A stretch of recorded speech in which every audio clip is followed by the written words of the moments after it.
panukalang iurong sa October 13 ang parliamentary election ng BARM ang napagkasunduan ng Bicameral Conference Committee. Sa kabila yan ng pagtutol ng kinatawan ng Basilan na nasa pulong dahil labag umano ang hakbang sa konstitusyon. Nakatutok si Ian Cruz. Imbes na sa May 12 kasabay ng midterm elections, sa October 30 na ipapanukalang ikasa ang unang parliamentary election ng Bangsamoro Autonomous Region in Muslim Mindanao o BARM.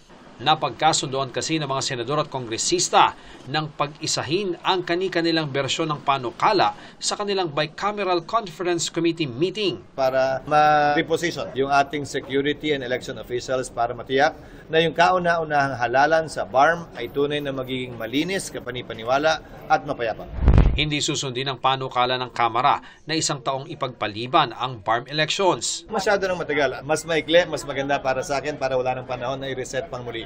Pero may panukala rin naman ang Kamara na inadopt ng BICAM. Ano yun, sir? Yung from Kinlarong automated at kinlarong pwede pang gumastos ang BARM para sa SULU, bagaman hindi kasama ang SULU sa BARM. Ayon sa mga mambabatas na miyembro ng BICAM, inaasahang pagtitibayin ng BICAM report ng plenaryo ng Senado at Kamara bago ipasa sa Malacanang para sa lagda ng Pangulo upang maging ganap na batas.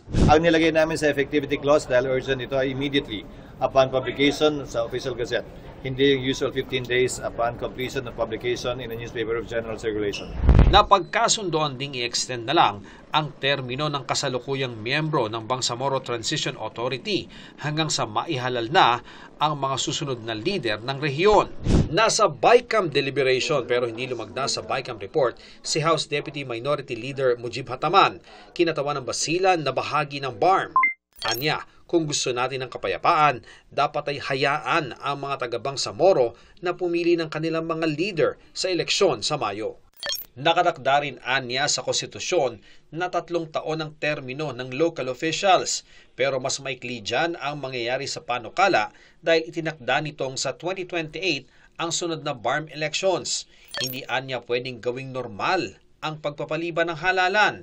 Ikalawang pagpapaliban na ito dahil hindi rin itinuloy ang orihinal na schedule noong 2022 dahil sa pandemya. Kung maisabatas, ituturing pa rin ng COMELEC na kandidato ang mga nag-file ng COC sa BARM noong nakaraang Oktubre. Maliban na lang kung may mga pagbabago katulad ng biglang nagkaroon ng reapportionment o tinatawag na distribution, magkakaroon din kasi ng pagbabago sa mga distrito. Meaning sa membership ng mga municipality sa bawat. Pagka po ganun, o-open namin muli ang ating pong filing ng candidacy. At kung sakasakali, dahil po October ang magiging eleksyon, kung sakali na maipapasa yan, June dapat kami mag-o-open ng filing ng certificates of candidacy. Para sa GMA Integrated News, Ian Cruz, nakatutok 24 oras.